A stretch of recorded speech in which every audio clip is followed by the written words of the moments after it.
que también es otra. Entendido. Vamos a ver. Yo quiero poner esto.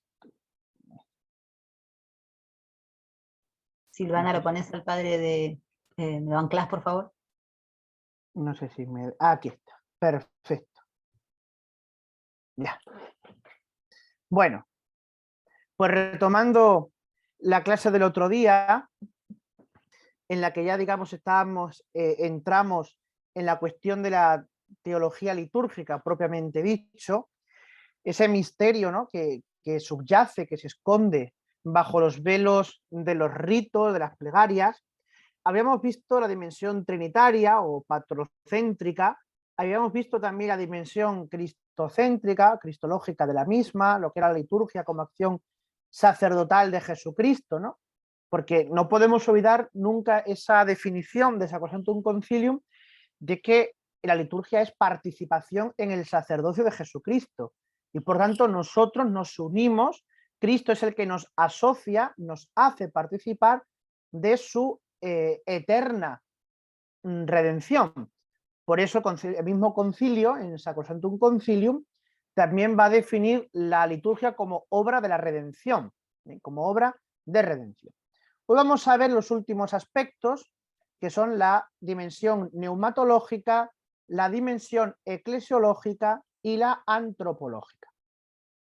Voy a intentar ser breve para luego, bueno, pues alargarnos un poquito, si queréis, en las preguntas. La dimensión neumatológica. Lo primero es aquella frase enigmática, ¿verdad?, que Jesucristo le dice a la samaritana en el capítulo 4 de Juan, que el culto que viene en los tiempos nuevos, en los tiempos mesiánicos, ya no será ni en el monte Garizim ni será en el templo de Jerusalén, sino que será en espíritu y en verdad. En espíritu y en verdad. Toda la historia de la salvación está trabada, es un devenir, un continuo sucederse de relaciones intratrinitarias. Del Padre nos viene la vida por medio del Hijo y por la acción del Espíritu Santo regresa al Padre. El culto litúrgico va a recapitular toda esta historia de la salvación. La significa, la contiene y la realiza, la anuncia y la celebra, en orden a transformar la historia profana en historia de salvación. ¿Qué significa esto? Significa que la historia de la salvación no ha terminado.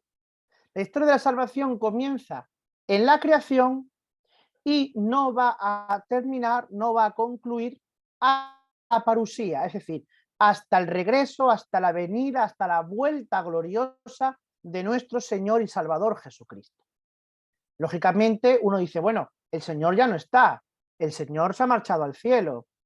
Bien, este tiempo, este lapso de tiempo que queda entre Pentecostés y entre su ascensión al cielo y su retorno glorioso, que es el tiempo de Pentecostés, es el tiempo de la Iglesia y por tanto es el tiempo de la liturgia.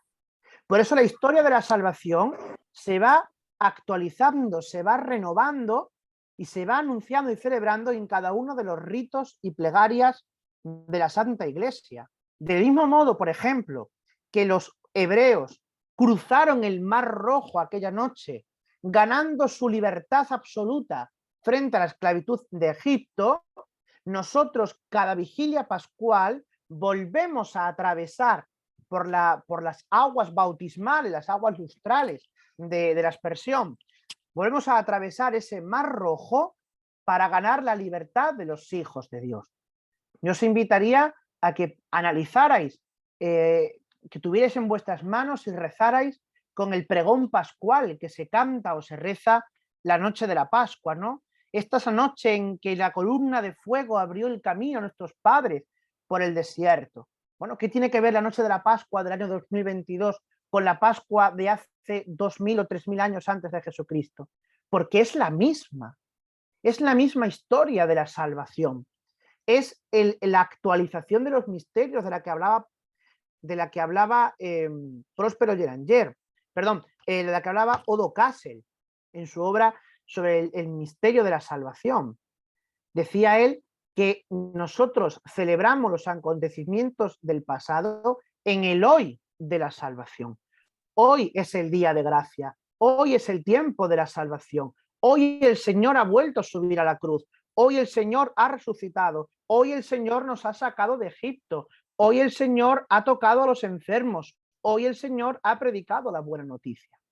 ¿Y esto cómo es posible? Esto es posible por la acción del Espíritu Santo, porque la liturgia nos hace salir de la dimensión espaciotemporal en la que nosotros nos movemos y nos adentra, nos sumerge en el hoy eterno de Dios, en el presente continuo en el que vive Dios y en el que nosotros, repito, nos unimos, entramos de lleno mediante la celebración de la Sagrada Liturgia.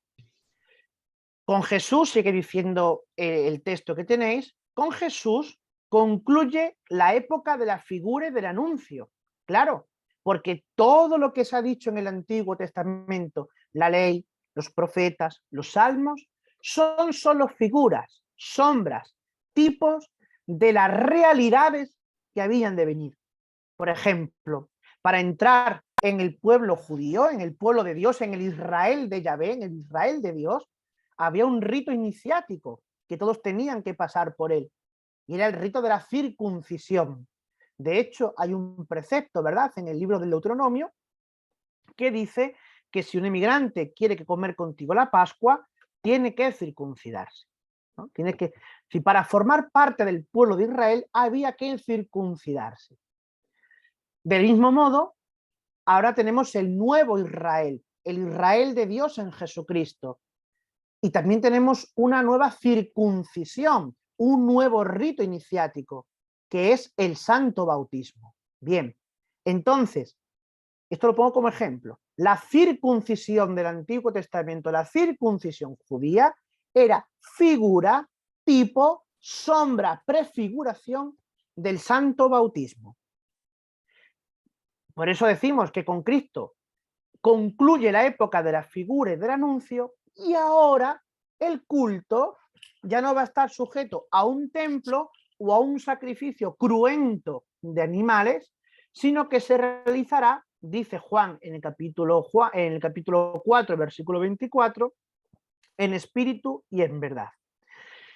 El sintagma nominal en espíritu y en verdad equivale a la expresión un espíritu de verdad, y se identifica con el culto nuevo de la persona y doctrina de Jesús.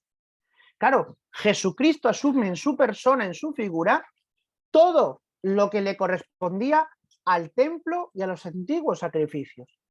De hecho, así se comprende mejor el relato de la pasión que describe el evangelista San Juan. Es un relato de los capítulos 18 y 19 de su evangelio, en el que se presenta a Jesucristo bajo dos figuras: el Cordero, que tiene que ser sacrificado en la víspera del Sabbat para ser luego cenado. De hecho, el Cordero se sacrificará en el templo, pero la cena se hace luego en las casas. Y Jesucristo también asume la figura del templo. Por eso, en el lado derecho del templo había un río de agua, una fuente de agua. Jesucristo será también atravesado, su cuerpo será atravesado por una lanza, para que de él surja también una fuente de agua y de sangre de la que emanarán los sacramentos de la Iglesia.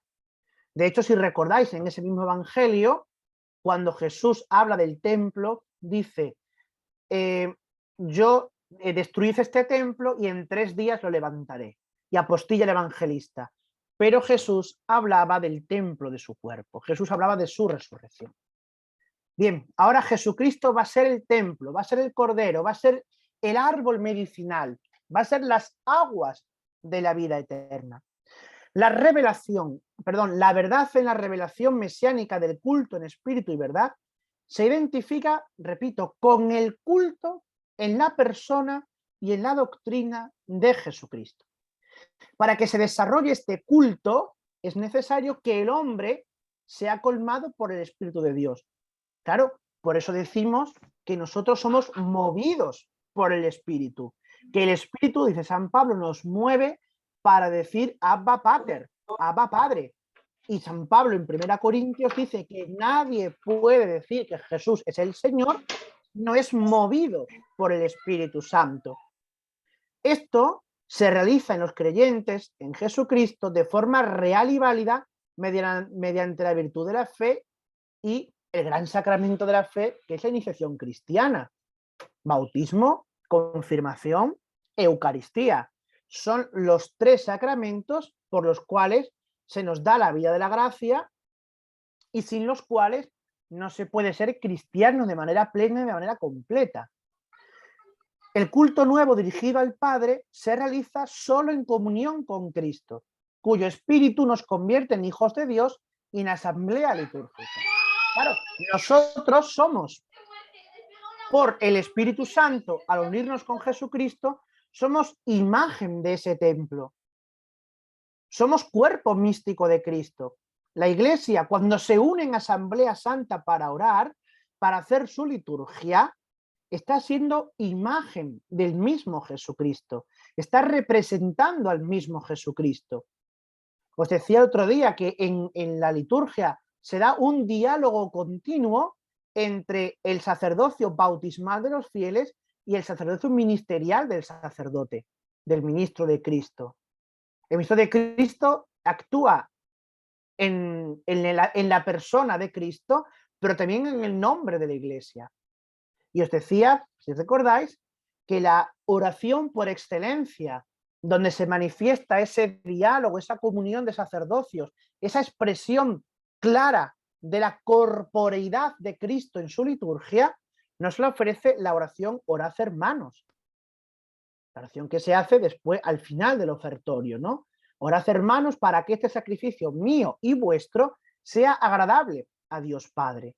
Y la respuesta de los fieles, el Señor reciba de tus manos este sacrificio para alabanza y gloria de su nombre, nuestro bien y el de toda la Santa Iglesia. El culto nuevo, repito, nos convierte ya por tanto en hijos de Dios y en asamblea litúrgica. Este significado cultual nuevo se entiende en el contexto del Espíritu de Jesús, que esté en el mundo presente en su iglesia, está en el mundo presente en su iglesia. Quien lleva a los creyentes a la verdad plena, claro, no se puede dar una liturgia fuera de la iglesia, ¿no? La liturgia solo existe dentro de la iglesia. ¿Por qué? Porque la liturgia configura a su iglesia, a la iglesia de Jesucristo. Pero es por esta razón que os he dado antes, porque la iglesia es el cuerpo místico de Jesucristo, presencia física histórica del resucitado en medio del mundo y en medio de la historia de los hombres. Es en la iglesia donde la historia de la salvación se sigue cumpliendo. Claro, entendiendo que la iglesia es cuerpo místico de Jesucristo y por tanto excede a las fronteras geográficas, a las fronteras sociales e incluso, fijaos, a las fronteras de las distintas confesiones, decimos con San Cipriano de Cartago, extra ecclesiam nulla salus. Fuera de la iglesia no se puede dar la salvación, porque o todo está en la iglesia o todo elemento de verdad tiende hacia la iglesia. Eso también lo explicamos en la clase pasada, ¿no? Cómo hay elementos también fuera, digamos, de la religión católica que conducen a la verdad, que conducen, no son la verdad, no son la verdad, pero conducen a la verdad. Y el hombre, guiados por ellos, puede encontrarse con la verdad plena que es Jesucristo. Por eso el culto litúrgico se hace en espíritu y en verdad. Y no está atado, no está aligado, por utilizar una palabra escolástica, que de San Tomás de Aquino no está aligado a la fuerza de los sacramentos. De hecho, la misma la teología medieval lo decía, ¿no? Gracia Dei non aligabit in sacramentis. La gracia de Dios no está unida solo a los sacramentos, sino que fuera de los sacramentos Dios puede también conceder su gracia, conceder sus bendiciones. El nuevo culto espiritual nace de Jesús muerto en la cruz y se celebra en la virtud del Espíritu Santo. De manera que Jesús, al hacernos partícipes de su Espíritu, nos capacita para ser celebrantes de la liturgia, es decir, de la gloria de Dios Padre. Y participando de este culto obtenemos nuestra santificación. B. La liturgia verdadera efusión. La liturgia es verdadera efusión del Espíritu Santo. Desde Pentecostés, la Iglesia nunca ha dejado de reunirse para celebrar la liturgia. Esto está así desde los apóstoles. Desde el mismo Jesucristo, que ya comía con sus discípulos en su vida pública, que comió, que cenó en la última cena, en el último Seder pascual que tuvieron, y después de su Pascua, después de la resurrección, los 40 días, tenemos también pruebas en los evangelios de que Jesucristo comía e instruía a sus apóstoles. Y por tanto, ya desde los apóstoles, esto lo leemos en Hechos capítulo 2, versículos 42 y 47, sabemos que las primeras comunidades se reunían para fraccionar el pan, escuchar las enseñanzas de los apóstoles y poner los bienes en común. Por tanto, el Espíritu Santo ofrece a todos, la posibilidad de ser asociados al misterio pascual de Jesucristo. Tres cuestiones relacionadas con esto. Primero, la relación Pascua y Pentecostés. El Espíritu convierte a la Iglesia en asamblea cultural. La liturgia es el tiempo y el espacio del Espíritu de Cristo, una invocación continuada al Paráclito. Esto lo encontráis en Apocalipsis. ¿Cómo termina el Apocalipsis? El Espíritu y la esposa dicen, ven, Señor. Cada liturgia es una epíclesis sobre el mundo, una invocación. El Maranatá de los antiguos cristianos, que lo gritaban en las asambleas, Maranatá, ven, Señor Jesús, se vuelve a reproducir en cada liturgia. ¿Por qué? Por la razón también que os he dicho antes, porque la liturgia es el espacio que media entre la ascensión del Señor a los cielos y su retorno glorioso al final de los tiempos. Segunda, carácter espiritual del culto litúrgico. El Espíritu es quien vivifica el culto y nuestro espíritu mediante la plegaria. Claro, nosotros no hacemos un culto basado en la pura materialidad. Por eso nosotros no sacrificamos víctimas inocentes escuchando sus gritos, ni hacemos rituales iniciáticos al estilo de los masones, nosotros, o de los cultos ancestrales, sino que nuestro culto se basa sobre todo en la plegaria, en una plegaria estructurada, en una plegaria ordenada, en una plegaria que se dirige al Padre utilizando o apelando a la mediación de Jesucristo, movidos por la fuerza, la virtud, la capacidad que nos da el Espíritu Santo. Fijaos que el mismo San Pablo dice, nosotros no sabemos orar como conviene. Por eso el Espíritu viene en nuestra ayuda y habla a nuestro espíritu para que nos haga pedir aquello que necesitamos. Y efectivamente, en la liturgia se da este diálogo del Espíritu Santo con el espíritu humano, con el alma humana, para elevar la plegaria. Y por eso, mediante el silencio, que ya lo vimos también en temas pasados, mediante el silencio hacemos nuestra, participamos de la plegaria pública de la Iglesia, que es la liturgia, y que el ministro en la persona de Cristo y en el nombre de la Iglesia eleva al Padre. C. Carácter carismático de la liturgia, que no tiene nada que ver con la renovación carismática. La presencia dinámica del Espíritu en la liturgia no solo convierte al culto en la plegaria carismática por excelencia, sino que sobre todo capacita a la Iglesia con dones para actuar sacerdotalmente en ella. Fijaos, La presencia dinámica del espíritu en la liturgia. ¿Por qué dinámica? Porque la liturgia no es un ente muerto. La liturgia es un ente vivo. Está en continua evolución. Por eso uno dice, bueno, ¿cómo celebraba la liturgia San Pedro en las primeras comunidades de Jerusalén? ¿Cómo la celebraba en Antioquía? ¿Cómo la celebraba en Roma? No lo sabemos. Pero sí sabemos que la liturgia actual nos está uniendo a las generaciones pasadas, a pesar de que hayan cambiado las formas, por ejemplo. Sin embargo, la liturgia, porque es un organismo vivo del espíritu, dice, no solo convierte al culto en la plegaria carismática por excelencia, sino que sobre todo capacita a la Iglesia. ¿Para qué? Para actuar de manera sacerdotal en ella.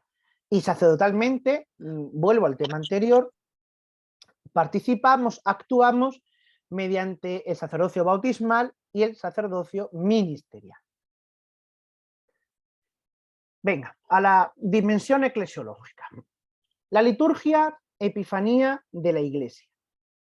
En la liturgia, la Iglesia toma conciencia plena de su ser y de su actuar. Y donde mejor se manifiesta su ser sacramental y sacerdotal en cuanto a comunidad jerarquizada. Claro,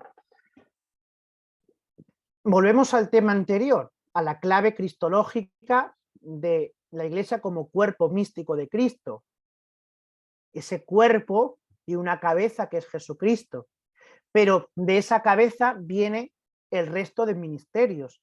El ministerio episcopal, el ministerio presbiteral, el ministerio diaconal, los ministerios instituidos de lectores, de acólitos y otras formas de ejercer el culto.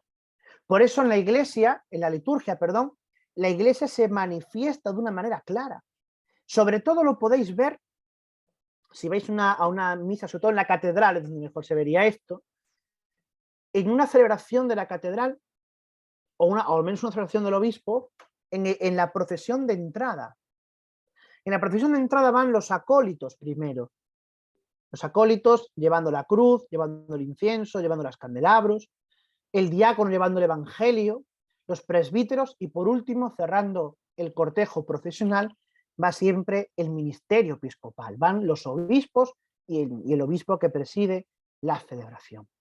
Eso es una manera plástica, ritual, de hacer ver ese misterio eclesiológico que subyace en el ser y actuar de la misma liturgia y de la misma iglesia. Y por tanto, como comunidad jerarquizada, porque no podemos olvidar que la liturgia es ante todo un culto jerárquico. Jerárquico porque cada uno de los ministerios y de los órdenes tiene una función específica. Y como recuerda también el Concilio Vaticano II, deben ejercer cada uno solo lo que le es propio y no invadir competencias de otros. La Iglesia peregrinante se manifiesta en la liturgia en toda su riqueza sacramental. Primero, porque la Iglesia aparece en la liturgia bajo 3 dimensiones temporales del signo sacramental. Primera, anamnesis del misterio pascual de Cristo. Anamnesis es una palabra griega que significa recuerdo, ¿vale? Recuerdo actualizante del misterio pascual de Cristo. ¿Os acordáis en la clase pasada cuando os presenté las tablas? La tenéis en los apuntes que os he pasado. Estas tablas, si os dais cuenta, siempre es memorial, haciendo memoria, ofrecemos la acción de gracia. Esto es la anamnesis. La memoria, ofrecemos acción de gracias. Siempre están esos verbos estructurantes de todo esto. El segundo, como gracia actual, destinada a impregnar toda la realidad, claro. Es que la liturgia santifica al hombre, santifica al mundo. Y C, experimentando que la bienaventuranza la tendremos plenamente en el cielo, porque cada celebración de la liturgia es una profecía de los bienes que nos aguardan en el cielo. La misa, por ejemplo, es una antesala del cielo, un anticipo de la eternidad. Por eso Jesús dice, quien come mi carne y bebe mi sangre, tiene ya la vida eterna. Porque nos está adentrando, nos anticipa, nos mete en la eternidad, nos sumerge en la eternidad de Dios y nos sustrae, nos saca de las líneas de la dimensión espacio-temporal en el que vivimos, de manera anodina muchas veces. La liturgia manifiesta y realiza la comunión entre los diversos dones y carismas de la Iglesia peregrinante. ¿Por qué? Porque la Iglesia manifiesta también al pueblo de Dios. Y ese pueblo está formado por miembros que tienen dones y carismas únicos. Los que saben cantar, los que tienen carisma de profecía, los que tienen don de sanación, los que han sido instituidos lectores, los acólitos, los salmistas, los que tienen don de intercesión, el ministerio episcopal, el ministerio... Todos esos dones, órdenes, carismas están imbricados en la celebración litúrgica en el pueblo de Dios. Y por tanto, ahí es donde se manifiesta todo esto, ¿no? La liturgia manifiesta las notas de la verdadera Iglesia como comunidad bautismal, nupcial, una, santa, católica y apostólica. La liturgia manifiesta el significado triunfante de la Iglesia, introduciéndonos en la comunión con los hermanos que se purifican en el más allá o quienes gozan plenamente de los deleites de la presencia divina. Claro, es que la liturgia, porque es manifestación, trasunto de la Jerusalén del cielo, une a las iglesias. Y voy a recurrir a la nomenclatura clásica de los catecismos antiguos y que hoy los modernistas pues no les gusta hablar de esto. La iglesia militante, que es la iglesia que peregrina en este mundo, la iglesia purgante, que es la de nuestros hermanos que están purificándose de sus faltas, de sus culpas, las penas por el pecado en el purgatorio, y la iglesia triunfante, la Jerusalén del cielo, que es nuestra madre, la iglesia de los santos. Estas tres iglesias, que son la única iglesia de Jesucristo, están también unidas, participan cada una de su manera en la sagrada liturgia. La asamblea de los santos y de los ángeles en el cielo construyen el paradigma de la iglesia peregrina. Claro, es que a través de los ritos, a través de la belleza del culto, la liturgia quiere sumergirnos en ese mundo que no vemos, pero que está ahí. Esto quien mejor lo expresa, o ha sabido captarlo por su tradición incluso, son nuestros hermanos cristianos de Oriente. Me da igual que sean católicos bizantinos como que sean ortodoxos bizantinos o coptos o sirios. O sea, si alguna vez habéis estado en una liturgia de ellos o conocéis algún templo de ellos, el iconostasio, el hecho de entrar en el iconostasio, en la liturgia eucarística, y dentro del iconostasio, con los velos y las puertas cerradas al pueblo, ¿no? Y esos sacerdotes entonando los salmos, entonando cantos, pronunciando las palabras divinas de consagración, mientras el pueblo queda expectante detrás del iconostasio, aguardando ver al Señor, al ver al Cordero, ver la Santa Hostia que se les va a mostrar, ¿no? Y mientras tanto también entonan sus himnos, oraciones. Eso es un poco todo esto lo que se quiere manifestar. Hasta que se vuelve a abrir la puerta real del iconostasio y ya salen los diáconos y sale el obispo mostrando al santo de los santos. Y la asamblea que está allí esperando, pues prorrumpe en un sonoro cántico de alabanzas porque está ahí el Señor, porque le estamos viendo. Esto, la Iglesia católica de rito romano, de rito latino, lo tiene de una manera un poquito más taimada, pero lo tiene cuando el sacerdote levanta la hostia y dice: este es el Cordero de Dios. Dichosos los invitados a la cena del Cordero. Esa es, digamos, es la forma donde se expresa esta idea de la iglesia que peregrina, de la iglesia de los santos, ese paradigma. Si la misa se celebra ad orientem versus, que como las rúbricas del misal dan a entender que debe celebrarse la misa, es muy fácil de ver, ¿no? Cómo el sacerdote se da la vuelta y entonces muestra las especies consagradas, el pan y el vino consagrado al pueblo, y el pueblo dice: Señor, no soy digno de que entres en mi casa, etc. Los santos manifiestan a la iglesia como esposa inmaculada y templo del Espíritu. La liturgia es la plena autorrealización de la iglesia y su epifanía más evidente. La iglesia es pueblo sacerdotal. ¿Por qué? Bueno, porque aquí nosotros estamos unidos al Israel de Dios. La iglesia, como Israel, nació para dar culto a Dios, participando del culto del cuerpo de Jesucristo. Por ello el culto en espíritu y en verdad se celebra en el cuerpo de Cristo. Estamos siempre, repito, machaconamente, hasta que os aburráis de escucharme, estamos siempre en el paradigma del cuerpo místico de Jesucristo. La iglesia es cuerpo místico de Jesucristo y por tanto la asociación litúrgica es en el cuerpo de Cristo, el cuerpo humano y glorificado a la derecha del Padre intercediendo por nosotros en el cielo. Nosotros nos unimos por los ritos y plegarias a ese cuerpo que está ante Dios Padre, mostrándole las llagas de su pasión. Los cristianos nos incorporamos en el cuerpo sacramental de Cristo, sacerdote y sacrificio. ¿Por qué? Por la iniciación cristiana, claro, por el bautismo y por la confirmación y por la comunión, la Eucaristía. La iglesia es comunidad sacerdotal por el bautismo, la confirmación y el orden, y en comunidad sacrificial sobre todo por la Eucaristía. En este sentido, la iglesia sintoniza con Cristo, sacerdote y víctima, y todos sus miembros están llamados a reproducir en sí el misterio pascual.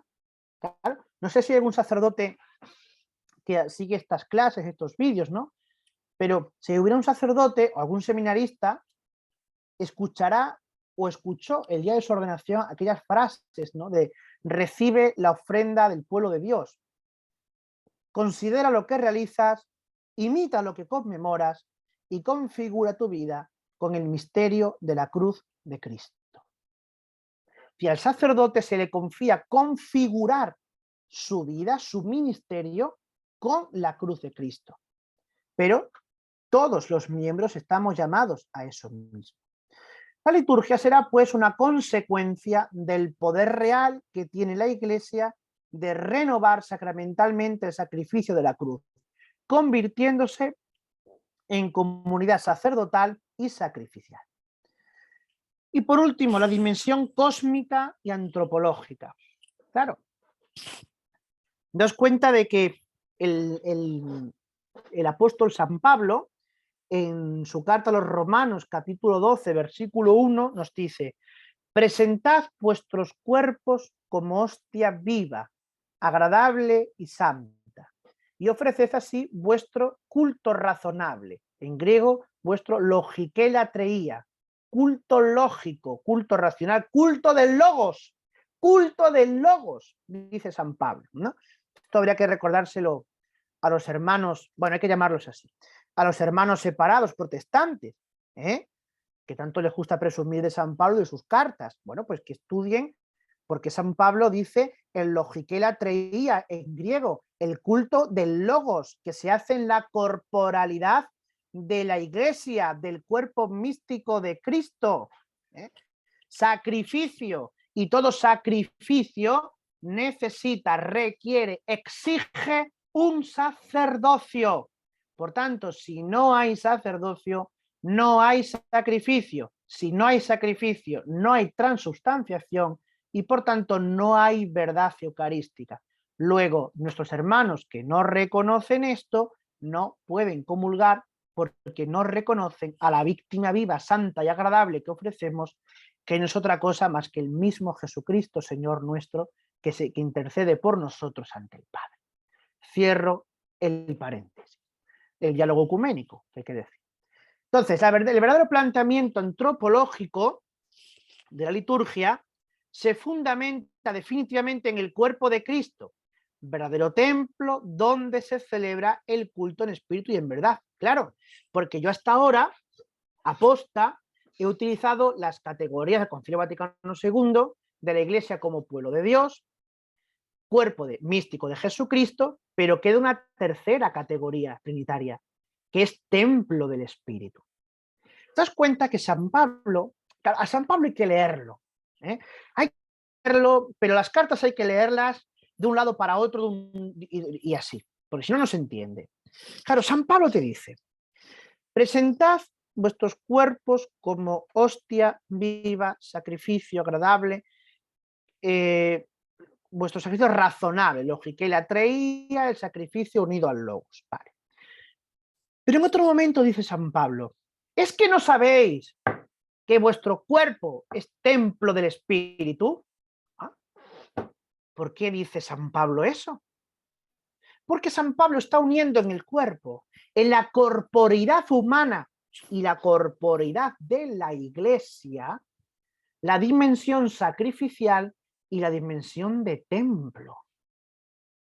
Claro, porque uno puede decir, bueno, como el culto es en espíritu y en verdad, no necesitamos templos para ofrecer el sacrificio. Perdón, San Pablo nos habla de un templo. Y por tanto, si el cuerpo es templo, donde se ofrece sacrificio personal, necesitaré un templo oficial, litúrgico, amado y agradable y querido por Dios, para ofrecer ese sacrificio objetivo que Dios pide, que Dios requiere, que Dios agrada, que es el sacrificio eucarístico. Por tanto, la dimensión antropológica está unida, o mejor dicho, la dimensión cultural, la dimensión antropológica del culto está muy unido a esas dos vertientes de San Pablo, al cuerpo como sacrificio, el cuerpo también como templo. Fijaos, la encarnación de Jesucristo está exigiendo la corporeización y su simbolización litúrgica. Vuelvo al Evangelio de Juan. Os he dicho que Juan muestra la pasión de Cristo bajo estos dos aspectos. El cordero que se sacrifica, por eso Jesucristo es sacrificado la tarde del viernes, la víspera del Sabbat, y no se le quiebra ningún hueso, porque el cordero no podía ser quebrado ningún hueso, y la dimensión del templo. Por tanto, esa corporeización de Cristo en la encarnación es imagen y fundamento mía de mi cuerpo, que en el que yo también ofrezco sacrificios porque soy templo de Dios. ¿Se comprende esta relación sacrificio-templo en el cuerpo de Cristo y en mi cuerpo?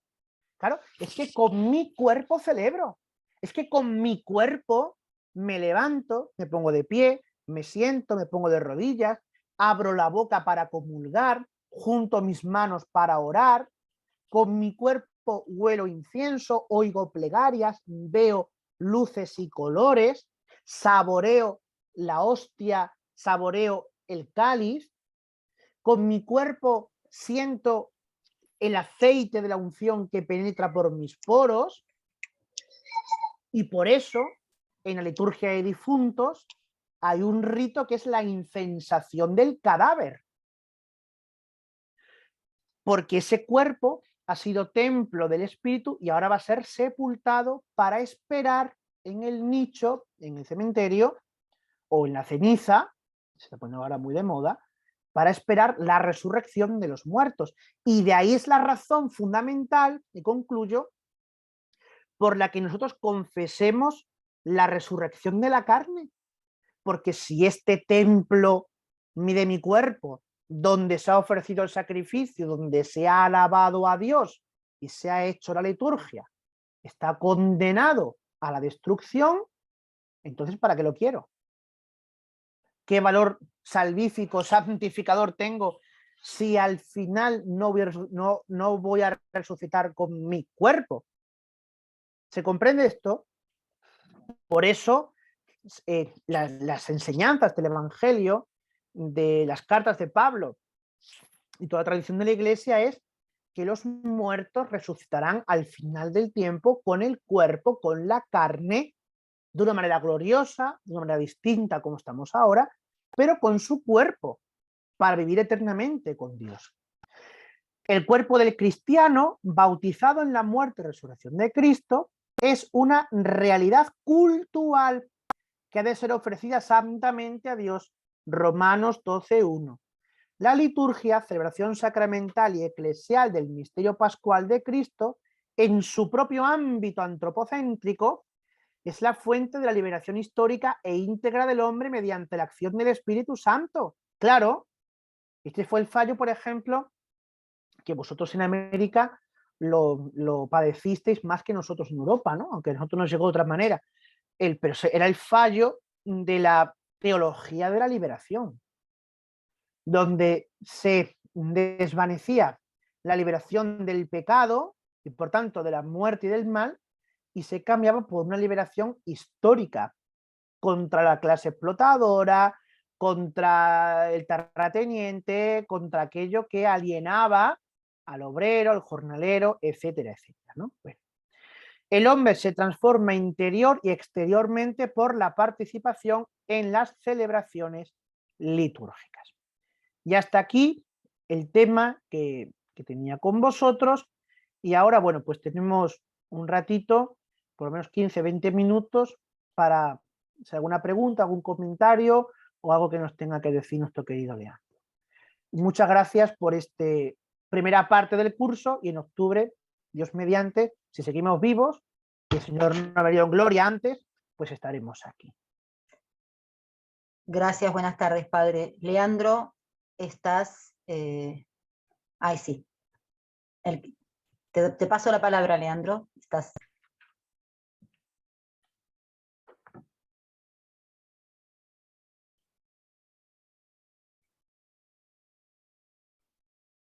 A ver, vamos a esperar un minutito, hermanos, a ver si...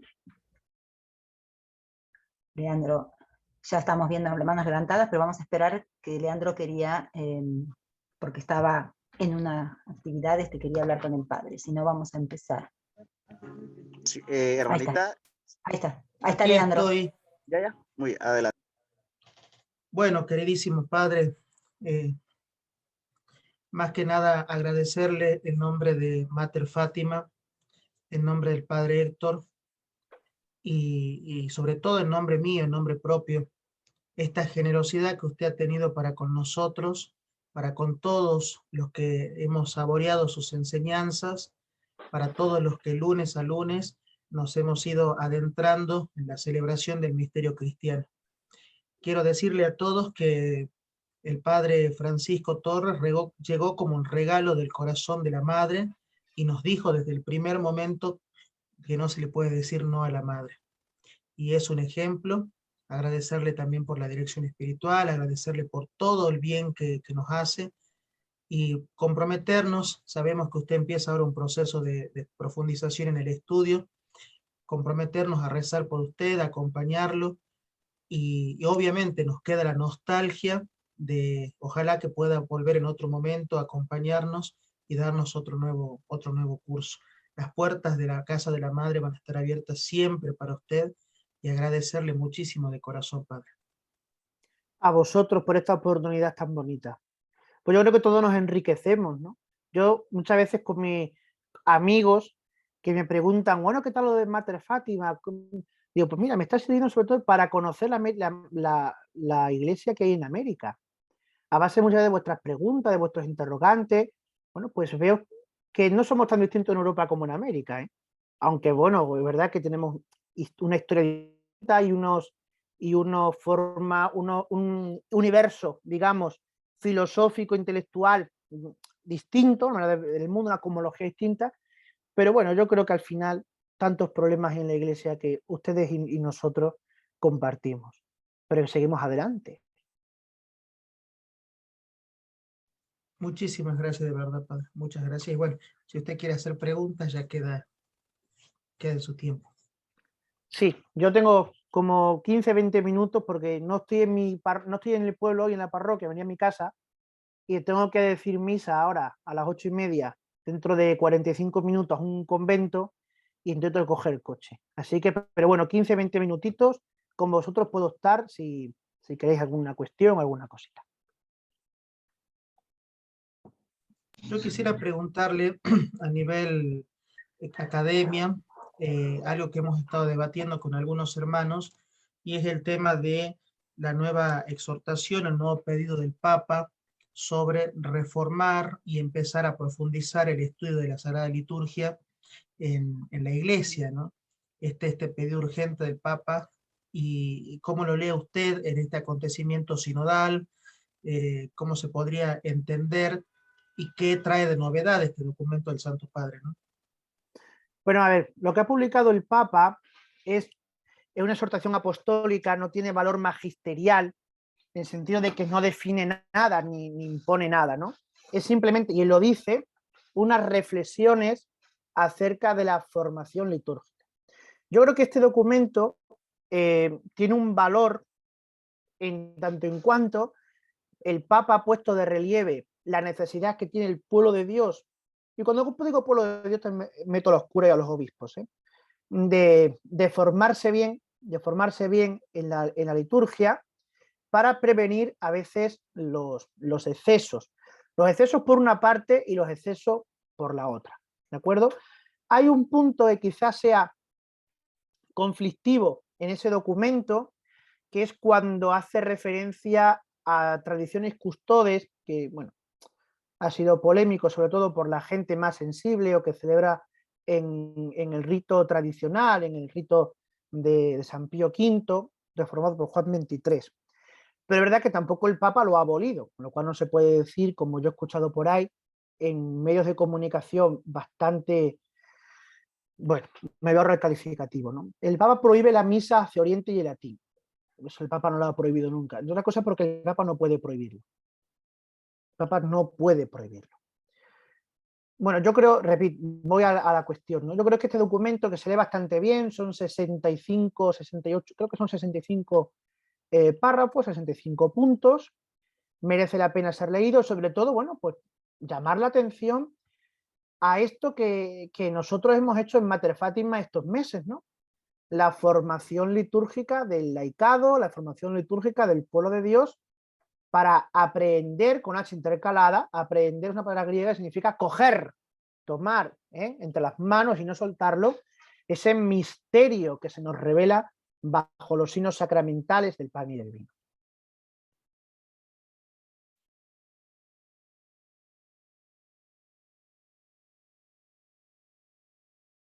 ¿Alguna otra cuestión? A ver. Bueno, muchas gracias, padre. Sí. Damos a los hermanos su tiempo para que puedan hacer su pregunta. Adelante, hermanita Leti.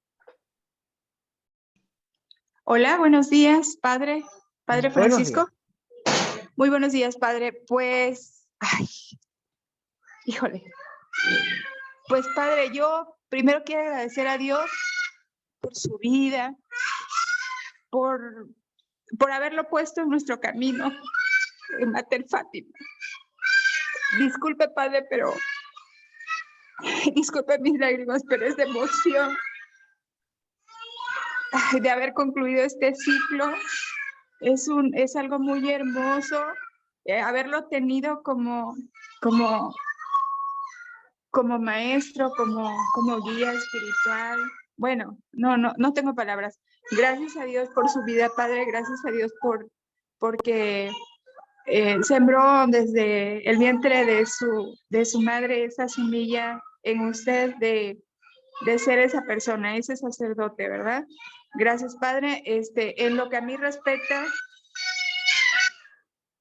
yo he aprendido mucho y estoy muy agradecida por eso, y a lo mejor hubieron clases que yo no pude estar ahí al pendiente, pero me queda claro que necesitamos formación, necesitamos saber la comparación, esa comparación de años atrás, desde los tiempos desde Adán y Eva, desde, vamos, toda la Santa Biblia, toda la Santa Palabra, hasta nuestros tiempos, porque de hecho no difiere de mucho, simplemente es ir respetando, ir caminando, ir entendiendo el amor de Dios, ir, no sé, Padre,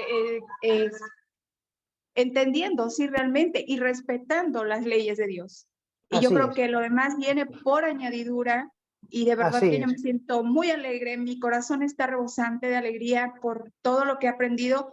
Déjeme decirle rápidamente, porque yo sé que usted tiene prisa y hay otros hermanos también que desean decir algo.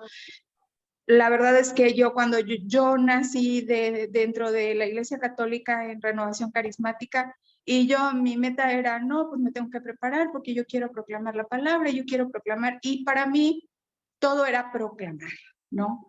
Pero resulta que el Señor me va llevando y voy dando tumbos y voy cayendo por acá y por allá, y me quedo en liturgia porque salgo de renovación. Me quedo con las hermanas de liturgia y entonces empiezo a conocer todo lo que usted ha dicho, Padre. Todo lo que está escrito, todo lo que deberíamos saber todos los católicos. ¿Por qué debemos respetar? ¿Por qué debemos caminar? ¿Por qué debemos conocer? ¿Y dónde está Dios en el momento de la Eucaristía? Así es. Hace falta mucha formación en ese sentido. Y yo en este momento me quedan claro muchas cosas y espero que en octubre pueda estar ahí en el nombre de Jesús. Eso, Amén. Padre. Amén. Muy bien, muchas gracias.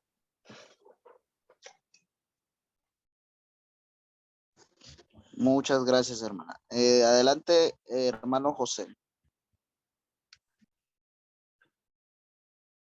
Padre, tengo una dudita. Sí. Jesús, el Padre decía en otro tiempo que Jesús instituyó a los apóstoles en la última cena, ¿sí? Y en otra ocasión dijo que los ministros son instituidos, no son consagrados, ¿sí? No son ordenados. Y entonces, ¿cuándo son ordenados los apóstoles? Sí. Y otra preguntita, que la iglesia nació del costado de Cristo, pero también nació en el día de Pentecostés. Entonces me quedan esas dos duditas ahí. Vale. Gracias. Sí, a ver, sobre lo primero. Es verdad que siempre decimos, a ver, realmente hay que ir al texto de Marcos capítulo 3, versículos 14 y 16, donde dice ahí, llamó a los que quiso para que fueran con él e instituyó a 12, dice Marcos. Texto griego dice epoien dodeca, que epoien es un verbo que significa hacer, formar, construir, ¿de acuerdo? Tiene una traducción muy complicada al español. Por eso siempre se dice, llamó a los que quiso que estuvieran con él e instituyó 12. Esta forma, digamos, que hemos aceptado su traducción. Realmente son instituidos en la vida pública de Jesús. La diferencia, y luego ya en la última cena, es cuando reciben el mandato de celebrar la Eucaristía y el orden sacerdotal. Nosotros decimos que son ordenados los ministros jerárquicos, es decir, obispos, presbíteros y diáconos. Para el resto de ministerios utilizamos la expresión instituidos. ¿Por qué? Porque no pertenecen al orden sacerdotal. Pues eso lo puede recibir cualquier laico, sin necesidad de que tenga que llegar a ser cura. ¿De acuerdo? Bien. Eso está muy claro en la Ministeria Quaedam del Papa San Pablo VI, ahí lo explica bastante bien. Y la segunda pregunta referente a la Iglesia, es verdad que decimos que la Iglesia nace en Pentecostés. Bueno, es una forma, digamos, popular, catequética de haberlo expresado, pero si uno lee Lumen Gentium, yo te invito a que la leas sobre todo los números 1 y 2, ¿vale? Ahí dice Lumen Gentium que la Iglesia ya estaba en la Trinidad. Fue prefigurada en la historia de Israel, llegada a su plenitud con Jesucristo y puesta de manifiesto en Pentecostés. Pentecostés lo que hace es que la iglesia, digamos, ya salga a la luz, sea pública la manifestación y la predicación. Pero realmente la iglesia está ya en el proyecto de Dios, en la Santísima Trinidad. Lo que sí tenemos que decir es que Jesucristo funda la iglesia, la funda primero en su cuerpo, la funda en los apóstoles, la funda en su Pascua y luego en Pentecostés ya le da el Espíritu Santo para que la iglesia, hasta su regreso, hasta su retorno, la iglesia salga al mundo, evangelice y llene el mundo de la palabra y de la gracia divina. ¿Sabes? Que sé cómo se conjugan estos dos polos. Gracias, padre, muy amable. A usted. Gracias, padre. Adelante, hermanita Marisa. Sí, buenas tardes a todos. Padre, yo tengo una duda respecto a la comunión. Yo entiendo que podemos tomar la comunión cuando llegamos a la celebración desde un inicio, porque algunos de mis compañeros o hermanos me dicen que no, que a ellos les han dicho que pueden llegar al Padre Nuestro y aún así pueden comulgar. No. Entonces, sí, me gustaría ayudar en ese aspecto. El precepto de la iglesia es claro. Oír misa entera. Y la misa comienza en el nombre del Padre, Hijo y Espíritu Santo y termina con el podéis ir en paz. Por eso hay que escuchar misa entera para poder comulgar. Anteriormente, antes de la reforma del concilio, había una norma no escrita que decía que bastaba con llegar por lo menos a la lectura del Evangelio. ¿Vale? La lectura del Evangelio. Y ahí se consideraba que se podía comulgar. Pero realmente hay que escuchar misa entera. Hombre, si has llegado tarde, no por culpa tuya, sino por otras cosas que conviene, pues puedes comulgar. Ahora, si llegas al Padre Nuestro, no comulgues porque no has escuchado nada. Claro. Ok. Otra pregunta. En ese aspecto, pues ya lo sé, usted me lo va a confirmar. Si yo, un hermano, comulga, ¿yo se lo puedo decir o hago mal en decirle? Porque yo entiendo que si me quedo callada, pues vendría siendo como un pecado de omisión. Hombre, yo creo que está bien la corrección fraterna, siempre hecha con caridad y con cariño. Ahora, sí, también te puedes esperar que la otra persona te diga, ¿y tú quién eres para decirme eso? Y te conteste mal. Sí. Allá cada uno. Entonces, bueno, pues como eso, digamos, va a atacar su soberbia y también va a atacar la tuya porque te va a contestar mal, pues tú te pones delante del Señor y dices, ay, Señor, ya me ha dado en mi soberbia. Pues ahora tengo que ser humilde y ya está. Yo lo que sí que haces bien, pero bueno, también te riega que la reacción de la otra persona es a la que es. Ok, muchas gracias, padre, por compartir sus conocimientos. A usted. Nos volvemos a ver pronto. Gracias, Dios lo bendiga. Gracias. Muchas gracias, padre. Bueno, Leandro, me parece que ya, perdón, Eduardo, me parece que ya estamos con el tiempo porque me está acá avisando que hay que cortar la sala, así que vamos cerrando. Padre, si usted quiere, nos da la bendición. O sea, pues sí, si quiere decirnos algún mensaje más de cierre. Bueno, mira, yo tenía un profesor, digamos, el que me formó la mente en liturgia a mí, un profesor muy bueno, que lo ha pasado mal hace unos años, se llama Manuel González López Corps. Recuerdo que el primer día que nos de clase en la licenciatura nos dijo, para ser buen liturgista hay que ser buen biblista, hay que leer la Biblia. Yo os recomiendo que este verano leáis 2 libros de la Biblia, 2 libros. Para entender liturgia hay que leer 2 libros, necesariamente. La carta a los hebreos y el libro del Apocalipsis. Carta a los hebreos y libro del Apocalipsis son 2 libros fundamentales para entender la Sagrada Liturgia. Y bueno, pues ya cuando empiece el curso, ya iremos programando para retomar el curso en la medida que podamos. Que paséis buen verano, ¿de acuerdo? Pues os doy la bendición. El Señor esté con vosotros. Y la bendición de Dios Todopoderoso, Padre, Hijo y Espíritu Santo, descienda sobre vosotros y os acompañe siempre. Amén. Amén. Muchas gracias, Padre. A ustedes. Mucho. Muchas gracias, Padre. Padre, Dios le bendiga.